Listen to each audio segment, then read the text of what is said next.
that there be a full and complete study of classified technologies connected to this subject to see how they could be properly declassified and applied for peaceful energy generation so that the world may get off of fossil fuels in enough time to prevent greater ecosystem damage or war over the looming energy crisis, which is sure to sweep the earth in the coming decade. This is a matter of the most pressing import. It has been ridiculed, yes. I know many in the media would like to talk about little green men. But in reality, the subject is laughed at because it is so serious. I have had grown men weep who are in the Pentagon, who are members of Congress, and who have said to me, what are we going to do? Here's what we will do. We will see that this matter is properly disclosed. And these courageous witnesses, the first 21 of over 100 that we have already interviewed on videotape, have stepped forward to speak the truth.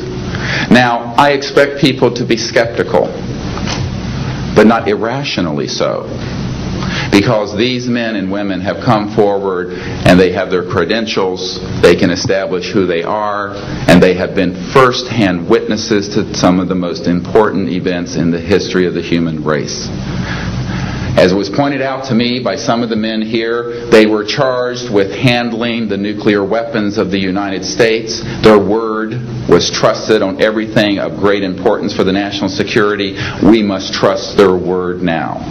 As Monsignor Balducci said at the Vatican, in an interview I had with him recently, it is irrational not to accept the testimony of these witnesses.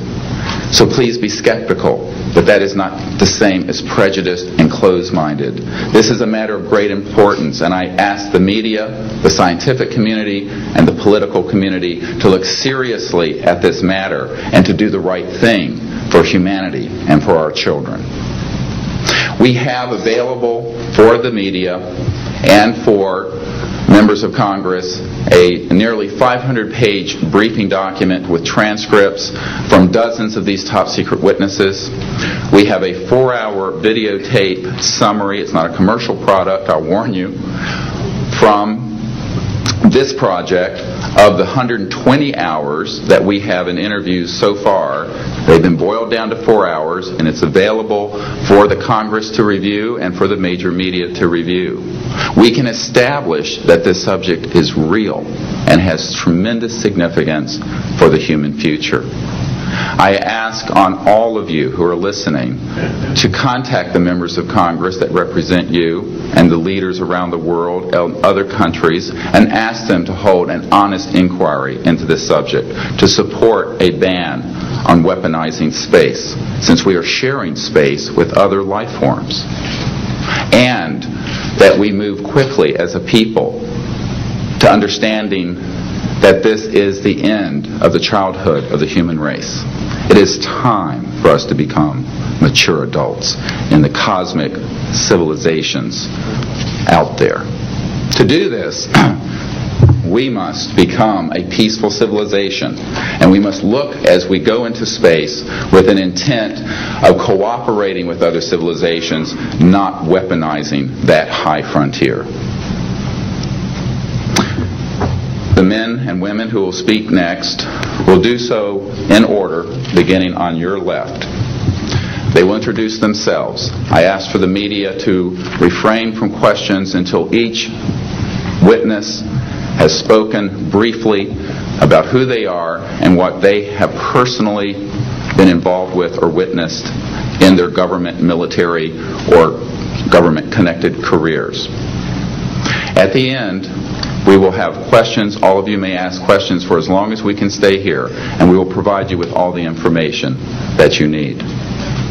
So we will begin now with the first of our witnesses, Mr. John Callahan.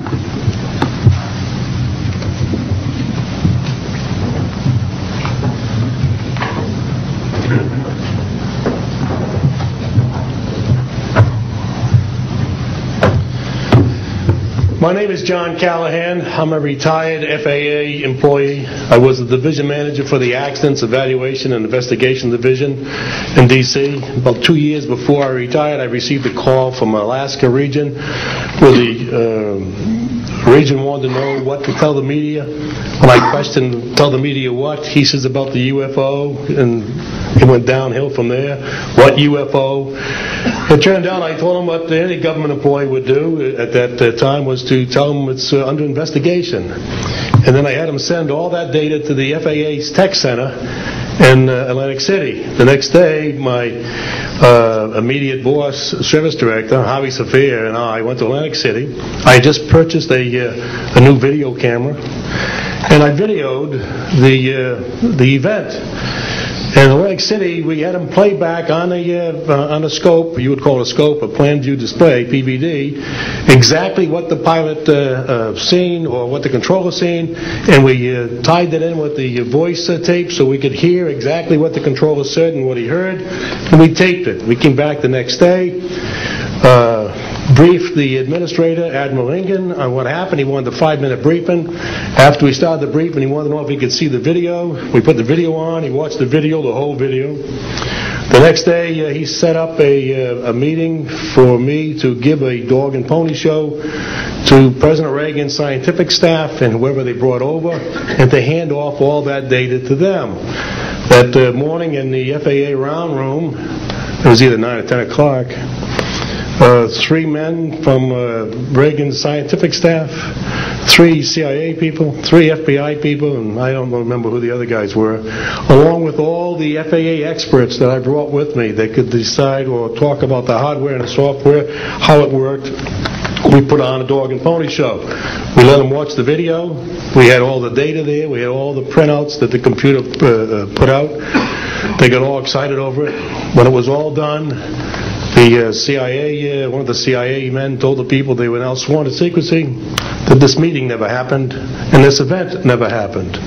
When I asked them why, I thought it was probably just a stealth bomber at the time, he says, well, this is the first time that we have recorded radar data on a UFO, and these guys are going to get all excited, drooling over all this data.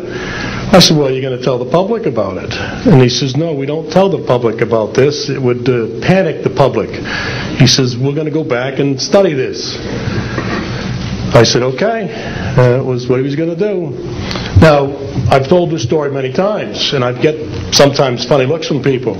I have with me the voice tapes of the controllers that were involved, the FAA original tapes.